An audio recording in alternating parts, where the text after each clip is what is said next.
দীঘায় এসে swimming pool वाला হোটেল খুঁজছেন তাহলে চলে আসুন জাহাজবাড়ির ঠিক অপোজিট সাইডে আমাদের রয়্যাল প্যারাডাইস। জাহাজবাড়ি থেকে 2 থেকে 3 মিনিটের ওয়াকিং ডিস্টেন্সে পেয়ে যাবেন কম বাজেটে সুইমিং পুল वाला হোটেল, উইথ রেস্টুরেন্ট আছে, সবকিছু ফ্যাসিলিটি পাবেন। হোটেলসও আমি সুইমিং পুলটা আগে দেখিয়ে দিই, তারপরে রুমটা দেখাবো। ঠিক আছে, চলুন না। রেস্টুরেন্ট আছে আমাদের। দাদা কি বলছেন, 1500 টাকায় এরকম সুইমিং পুল দিয়ে রুম পাবো?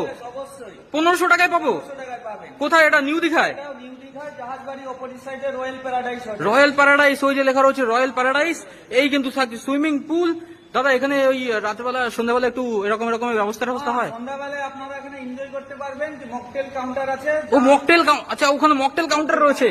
ওহো, আপনাদের চয়েসের মতন মকটেল বানিয়ে দেওয়া হবে, আপনারা এনজয় করবেন সুইমিং পুলের সঙ্গে। আচ্ছা আচ্ছা। আর আপনারা যদি ড্রিঙ্কস করতে চান তাহলে আপনারা রুমে এনজয় করে সুইমিং করতে পারবেন, কিন্তু সুইমিং পুলের পাশে ড্রিঙ্কস। আচ্ছা, সুইমিং পুলে তো ড্রিঙ্কস স্বাভাবিকভাবে অ্যালাউ নেই। আর একটা হচ্ছে আমাদের স্পেশাল ফেসি বাস পার্টির জন্য সুপার স্পেশালি থাকে, বাস পার্টির জন্য আমরা বুকিং নিই। এরকম হোটেলে বাস পার্টি নেন? মানে 50-60 জন 70 জন নেন? অবশ্যই নিন, আমাদের 29টা রুম আছে, হ্যাঁ। সবই এসি। যাদের মধ্যবিত্ত পরিবার আছে তারা কম বাজেটে থাকতে চাইছেন, এসি নেবেন না নন এসি, সেই হিসাবে আমরা তাদের নন এসি কম বাজেটেও করিয়ে দিই। সুন্দর ডিলাক্স রুম যেখানে তোমরা অ্যাভেলেবেল করতে পারবে মাত্র 1500 টাকা থেকে স্টার্টিং। রয়েছে চেঞ্জিং রুম, তার সাথে রয়েছে ধা চকচকে ওয়াশরুম। আর তোমরা এখানে কিন্তু ডবল বেডও অ্যাপ্লাই করতে পারবে, যেখানে তোমরা 4 জন নিয়ে বা 5 জন নিয়ে বা 6 জন নিয়েও তোমরা এখানে থাকতে পারবে।